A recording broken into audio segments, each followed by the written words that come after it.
오늘 함께 읽었던 본문 말씀을 보면 전통적으로 장자권을 지닌 큰 아들에게 축복 기도를 하고자 하는 이삭의 모습을 볼 수가 있습니다.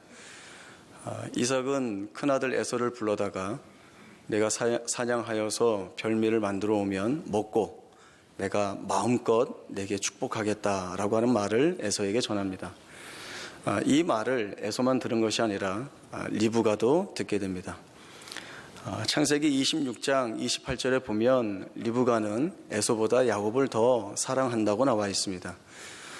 에서보다 야곱을 사랑하고 있었던 리브가는 이삭이 에서를 축복하기보다는 야곱이 그 축복을 받도록 해야 되겠다라고 하는 생각을 가지고 하나의 일을 꾸미게 됩니다. 야곱을 형과 같이 변장시켜서 아버지 이삭의 축복을 가로채는 것이었습니다. 결과적으로 야곱은 이 일에 성공했다는 표현이 좀 그렇긴 하지만 어쨌거나 성공하여서 아버지 이삭을 속이고 축복 기도를 받아내게 됩니다.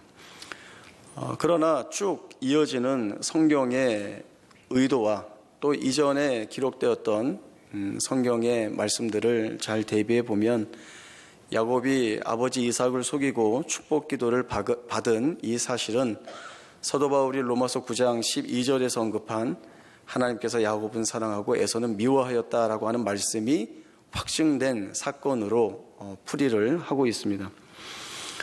물론 이런 질문이 있을 수 있습니다.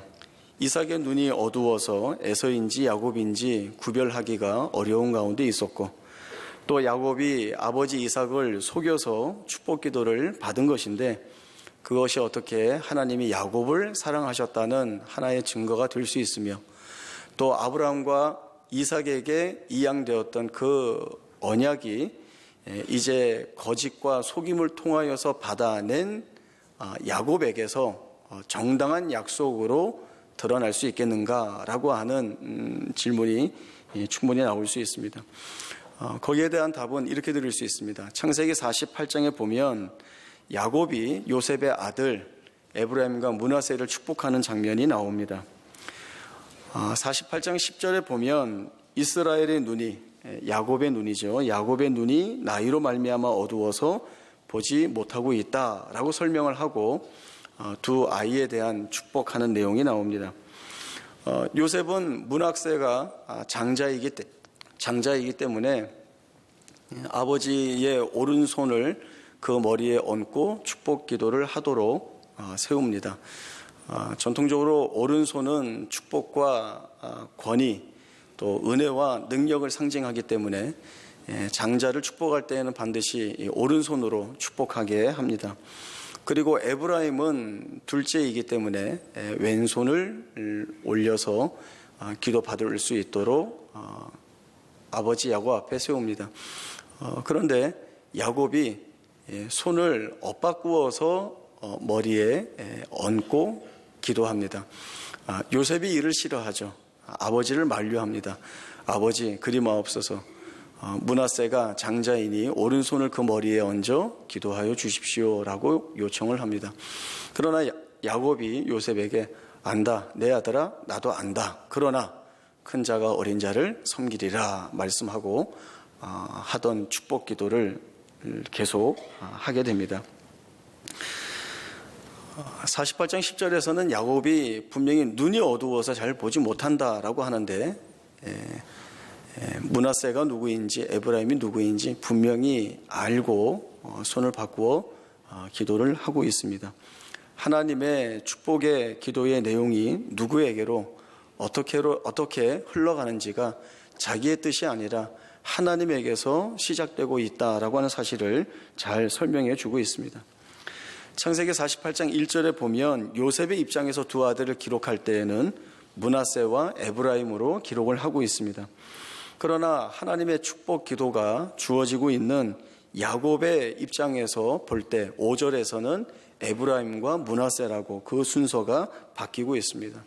결국 이러한 말씀은 하나님이 뜻하신 대로 또 하나님이 정하신 대로 모든 것들이 결정되어 흘러가고 있다라고 하는 사실을 우리에게 가르쳐주고 있습니다. 그래서 이 말씀을 끌어다가 오늘 이삭의 그 축복기도의 사건과 대입을 해보면, 이삭이 눈이 어두워서 속은 것 때문이라든지 또는 하나님의 언약을 이양하는 일이 인간의 속임으로 인하여서 뒤틀어졌다고 말할 수 없다라고 하는 것입니다. 결국 이 말은 하나님의 섭리, 하나님의 뜻, 하나님의 일하심이 인간의 거짓과 속임 또는 다른 이유로 인하여서 방해받을 수 없다라고 하는 사실을 우리에게 가르쳐 주시는 말씀이 됩니다. 야곱이 형의 배고픔을 이용하여서 장자의 명분을 뺏는 바람에 하나님이 원래 에서에게 복을 주시려고 했는데 이 일이 어긋났다든지, 또는 야곱이 그 눈이 어두운 아버지를 속여서 형의 축복을 가로챈 일이 하나님이 미처 예상하지 못한 일이어서 급하게 하나님이 어떤 가지고 계셨던 계획이나 뜻을 변경해야 된다라고 한다면, 하나님은 늘 비상섭리로밖에 일하실 수 없는 것이죠.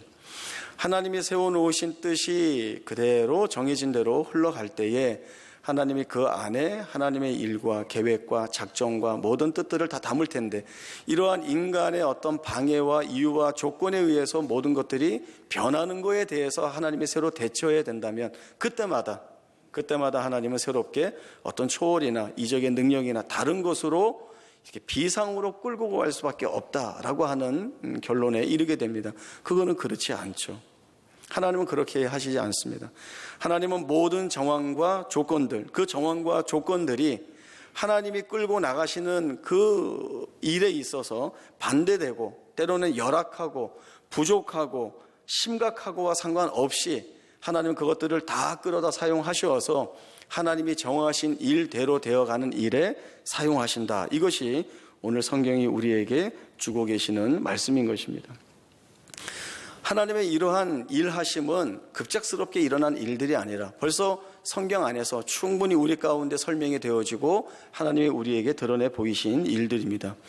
하나님이 리브가에게 말씀을 분명하게 주셨습니다. 큰 자가 어린 자를 섬기리라. 하나님이 누구를 선택하시고 하나님이 가지고 계셨던 언약이 누구에게 이양되는지를 여기에서 벌써 말씀해 주신 것입니다. 또 에서가 장자의 명분을 야곱에게 판 사건에서도 성경은 에서가 속았다 이렇게 기록하지 않고 에서가 장자의 명분을 가볍게 여겼다라고 말씀함으로 인하여서 장차 하나님이 누구를 중심으로 하나님의 역사를 이끌어 가실지도 우리에게 분명히 말씀해 주셨습니다. 또 하나님은 말라기서에서도 내가 야곱을 사랑하였고 에서는 미워하였다라고 하는 점들을 분명히 언급하셨고, 그리고 이 말씀이 로마서 9장에 가서 사도 바울을 통하여서 하나님이 정하시고 그 하나님이 가지고 계신 뜻이 어떻게 우리 가운데 드러나는지도 말씀을 해 주신 것입니다. 물론 우리에게는 이삭 다음에 야곱이 맞느냐라고 하는 질문이 여전히 우리에게는 의심이고 또 문제거리로 남을 수 있습니다. 하나님의 창세기 12장에서 아브라함에게 언약을 주셨습니다. 이 아브라함에게 주신 언약은 아브라함 개인에게만 국한되어 있는 것이 아니라 그 자녀와 후손에게까지 이르게 되는 영원한 언약입니다. 그렇기 때문에 아브라함 다음에 누가 이 언약을 이양받아야 됩니다. 그 언약을 이삭이 이양받게 됩니다. 정상적으로, 그리고 우리도 다른 거부감 없이 그 언약이 이양된 것에 대해 다른 이의를 가지고 있지 않습니다. 그러니까 야곱은 다르다는 생각을 갖죠. 야곱은 아버지를 속였습니다. 그리고 욕심을 내었습니다. 그리고 뺏은 것입니다. 이런 야곱에게 하나님의 그 거룩하고 순전한 언약이 이양되는 것이 맞지 않다라고 하는 생각을 우리가 분명히 갖고 있는 것이죠. 하나님이 기뻐하실 만한 자에게 이 약속이 이양되어 가고, 그리고 이 약속이 이양되어서 하나님의 사람답게 살 만한 사람에게 이양되어야 그것이 옳은 것이라는 생각이 같습니다. 그래서 성경이 야곱에게 이 언약이 이양되고 있음을 말씀하고 있음에도 우리 마음에는 찝찝하죠. 인정하기가 싫죠. 야곱은 아닌 것 같은데 어떻게 그에게 이 약속이 이양되고 있는가? 하나님의 일하심이 그렇다는 것을 우리에게 말씀을 해주고 있습니다. 누가 자격이나 집이나 조건이 다 갖추어져서 걸출하여서 하나님 앞에 쓰임을 받겠습니까? 좋은 조건이나 나쁜 조건과 상관없이 하나님은 어느 곳에서나 하나님이 가지고 계셨던 그 뜻을 이루어내시고 이끌어 가시는 하나님이신 것을 오늘 이 야곱의 사건을 통하여서 더욱 두드러지게 우리에게 하나님은 말씀해 주시고 계시는 것입니다. 겉으로 드러나 보일 때에는 리브가와 야곱이 주도한 듯 보입니다. 리브가의 강건함이 있었고 야곱이 그 행동에 옮겼습니다. 이 모든 일에는 거짓과 속임수와 욕심과 욕망과 부모를 속이는 배신이 이 안에 다 담겨져 있습니다. 이러한 각각의 것들은 하나님이 기뻐하시는 것은 분명 아닙니다. 하나님이 싫어하시는 것입니다. 하나님 거짓 싫어하시고 속이는 것 싫어하시고 욕심 싫어하시고 또 배신 싫어하십니다. 그러나 하나님이 이것들을 다 끌어다가 하나님의 일로 사용하시는 것이죠. 인간의 어떤 방해와 인간의 어떤 속임이 하나님의 그 큰 일하심을 결코 막아낼 수 없다라고 하는 것을 하나님이 우리에게 보여주고 있습니다. 그런 면에서 볼 때 우리가 늘 부족하고 못하는 것이 있고 잘하는 것이 없고 틀리고 실수하고 어쩔 때는 악의적으로 악해져가는 그때에도 하나님은 우리에 대하여서 우리가 지니고 있는 그 모든 못남을 다 사용하셔서 바꾸어 내실 때를 하나님이 정하시고 그때에 찾아오셔서 일하셔서 하나님만이 하실 수 있는 그 하나님의 역사를 우리 가운데에서 만들어내심으로 인하여 우리로 하여금 하나님이 이렇게 일하시는 분이구나, 하나님에게 못할 것이 없는 분이구나, 하나님은 거칠 것이 없는 분이구나, 이 하나님이 오늘 내 생애를 바꾸어 내시기 위해 찾아오신 분이구나 라고 하는 항복의 고백을 할 수 있게 만드는 것입니다. 우리가 잘 알고 있는 바대로 사도 바울은 하나님의 복음 사역에 귀하게 쓰임받은 사람입니다. 기독교 역사상 사도 바울과 같은 이가 전무후무하기 없다라고 하는 이 말에 우리 모두가 동의합니다. 그가 가는 곳에는 반드시 복음이 전파되었고 이 복음이 전파됨으로 인하여서 교회가 없는 곳에 교회가 세워지고 그리고 하나님이 택하신 자들이 이 교회 안으로 들어오는 놀라운 역사가 이 사도 바울을 통하여서 드러나 보이게 됩니다. 우리가 일반적으로 생각하는 것은 사도 바울이 그가 가고자 하는 모든 곳에 자유로이 다니면서 그가 말할 수 있는, 증거할 수 있는, 전파할 수 있는 복음의 말씀을 자유롭게 증거할 때에 하나님의 역사가 나타나 그리고 지금까지 해온 대로의 하나님이 이루실 일들이 이루어난다라고 생각을 하고 있습니다. 그러나 지금 사도 바울은 어디에 있는가 하면 한 곳, 감옥이라고 하는 곳에 갇혀 있습니다. 그러면 우리가 갖는 생각은 이전에 하던 모든 그의 사역이 중단되었다, 멈추어졌다라고 하는 생각으로 가게 되고 이 생각은 거기에서 그렇다면 지금까지 만들어냈던 결실이나 결과들이 이제 더 이상은 만들어질 수 없다라고 하는 결과의 순서로 가게 됩니다. 그러나 그 갇힌 상황에서 사도 바울이 고백하고 있는 내용이 무엇인지 저희가 볼 필요가 있습니다. 형제들아, 내가 당한 일이, 이게 당한 일이 뭐죠? 감옥에 갇히는 일이죠. 내가 당한 일이 도리어 복음 전파의 진전이 된 줄을 너희가 알기를 원한다라고 이야기하고 있습니다. 우리 생각과 거꾸로 가고 있죠. 우리는 갇혔으면 복음의 진전이 더 이상 일어나지 못한다라고 생각하는데 사도 바울은 내가 갇힌 이 일이 오히려 복음 진전의 내용을 만들어내고 있다, 이것을 너희가 알기를 원한다라고 이야기합니다. 사도 바울이 이같이 얘기하는 것은 이러한 이유 때문입니다. 내가 감옥에 갇힘으로 인하여서 나와 함께 복음 전파 사역을 하던 형제들이 우리의 사도인 바울이 갇히었으니 우리라도 더 열심히 해야 되겠다라고 해서 더 열심히 주의 이름을 증거하게 되었다라고 하는 것이죠. 형제 중 다수가 나의 매임으로 말미암아 주 안에서 신뢰함으로 겁없이 하나님의 말씀을 더욱 담대히 전하게 되었느니라. 이것이 사도 바울이 가지고 있는 복음의 진전입니다. 또 하나 있습니다. 이런 경우도 있습니다. 사도 바울과 함께 신앙생활을 했지만 사도 바울이 드러내고 있는 복음의 결실들로 인하여서 또 그가 받고 있는 사람들의 주목됨에 대하여서 시기하고 질투하는 자들이 있었다는 것입니다.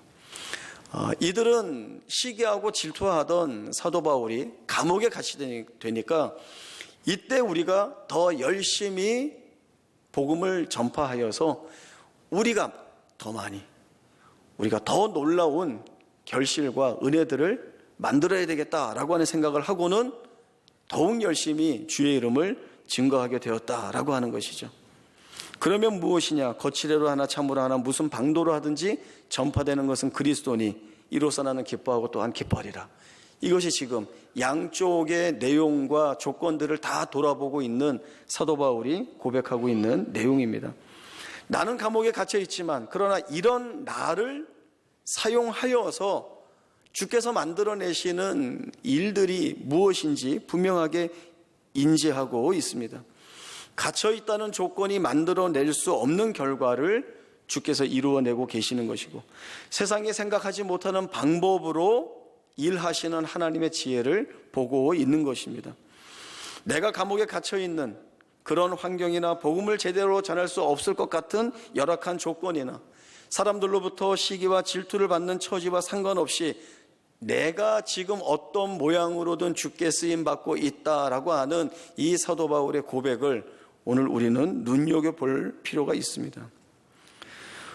우리는 모두가 나 스스로 만족할 만한 조건을 갖추어야 하고 또 누구나가 인정할 만한 지위와 실력을 가지고 있어야 쓰임을 받게 되고 그 쓰임을 통하여서 어떤 결과들을 도출해낼 수 있다라는 이것이 순리이고 이것이 정해진 법칙이라고 생각을 갖습니다.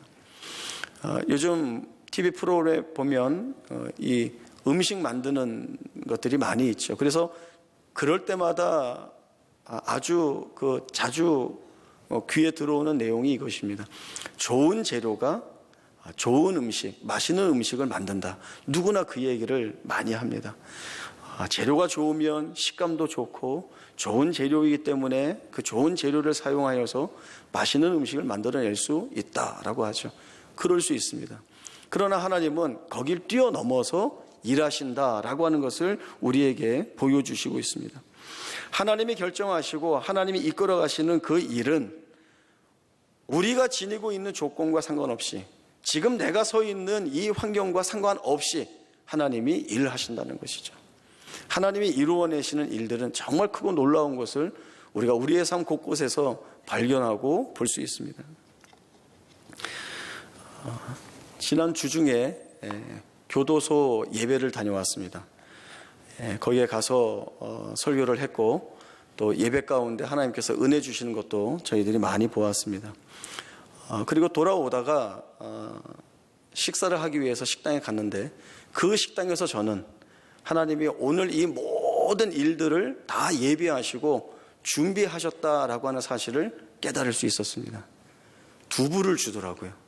내가 어떻게 교도소에 갔다 온 걸 알고 식당 주인이 두부를 반찬으로 내놓는가? 그것도 다른 반찬이 아니라 생두부. 그래서 제가 그 이야기를 식탁에 앉은 집사님들하고 했는데 목사님 오바입니다 라고 할 수도 있고 너무 나가셨습니다 라고 얘기할 수도 있을지 모르지만 저는 정말 그렇게 봤습니다. 저는 정말 그렇게 봤습니다.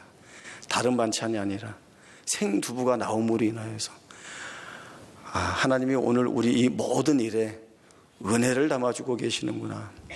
물론 예배 때 그분들과 함께 눈을 맞추면서 말씀을 나눌 때에 그분들이 머리를 끄덕이면서 말씀을 받고 있는 모습들이 우리 모두에게 은혜가 되었습니다.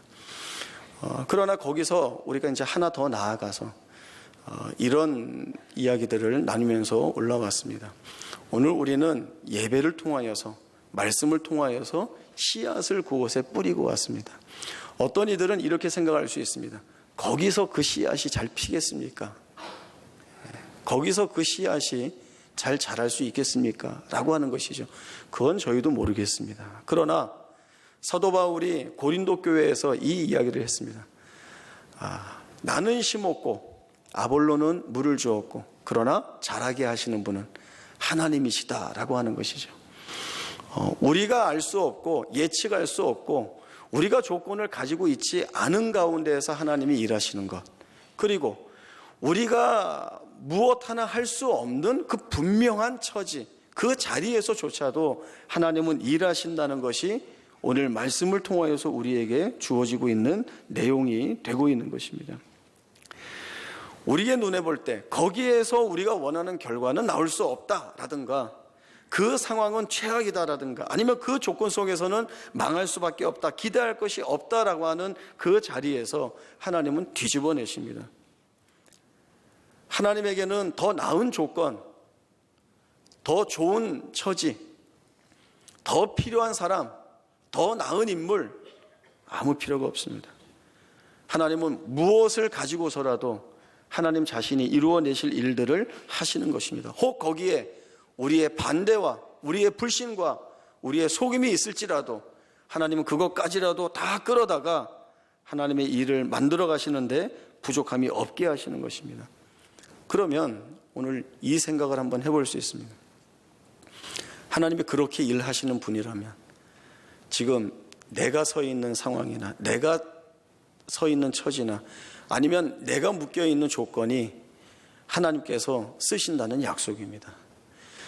우리가 힘들고 어려운 자리에서 그 자리가 우리에게 쏟아붓는 절망이나 공포가 있습니다.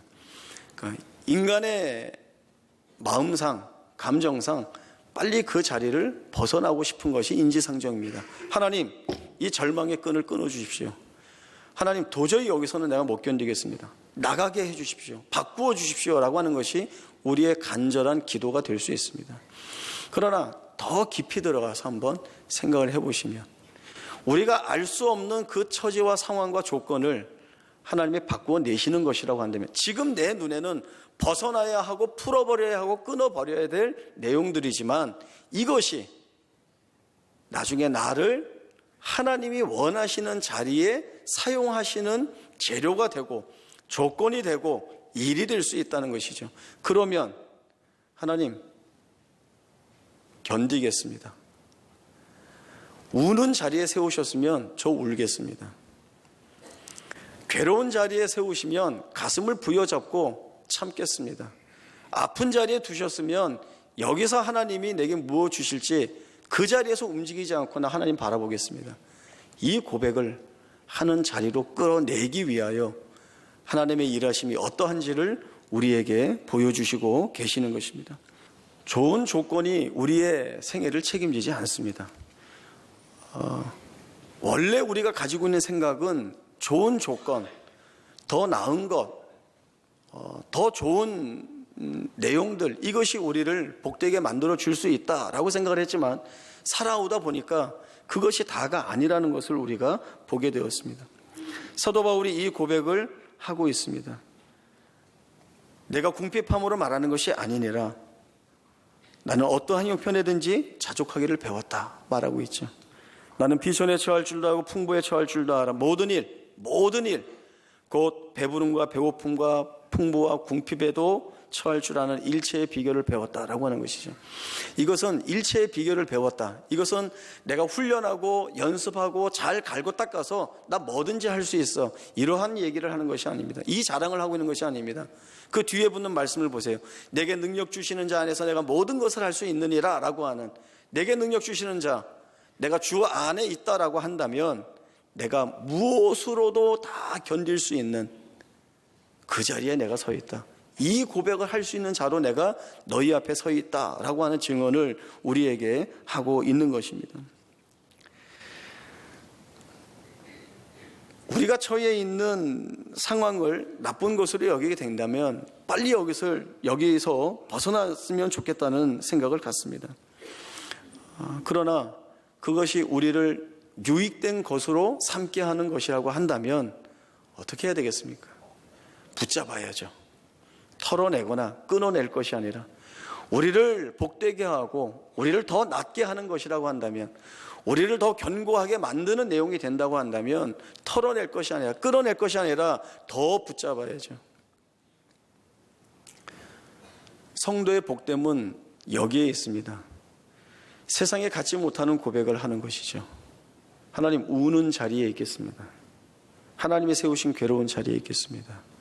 하나님이 아프게 하신 이 자리에 있겠습니다. 왜요? 내게 능력 주시는 자 안에서 내가 무엇을 할 수 있는지 보여주실 하나님을 기대하고 여기 있겠습니다. 다른 데 도망가지 않고 다른 세상의 어떤 내용으로 내 인생을 바꾸어내려고 하지 않고 아니면 어떤 보상을 확보하려 하지 않고 하나님이 견디라 하면 견디고 서 있으라 하면 서 있고 내게 주신 그 말씀 명령으로 알고 지키겠습니다 라고 하는 이것이 오늘 우리에게 주어지고 있는 말씀입니다. 버티고 계십시오. 참고 계십시오. 견디고 계십시오. 하나님이 거기서 마침내 이루어내실 하나님의 뜻, 하나님의 목적, 그 모든 것들을 우리로 하여금 보게 하실 것이고 보게 하신 하나님이 강요나 집착이 아니라 우리에게서 하나님이 오르셨습니다. 하나님이 맞으셨습니다. 내가 인내하고 견디고 참았더니 결국 하나님이 보여주실 이 내용들을 저에게 보여주셨습니다. 하나님이 나의 주이십니다. 나의 아버지이십니다. 이 고백을 하는 자리에 우리가 가야 하는 것입니다. 오늘 이 말씀을 통하여서 하나님이 지금 이 자리에 있는 나를 어떻게 이끌고 계시는지를 다시 한번 되뇌어 보시면서 오늘 내가 주 앞에 드릴 고백이 무엇인지 우리 모두가 우리의 심령으로 한 고백 올릴 수 있기를 바랍니다.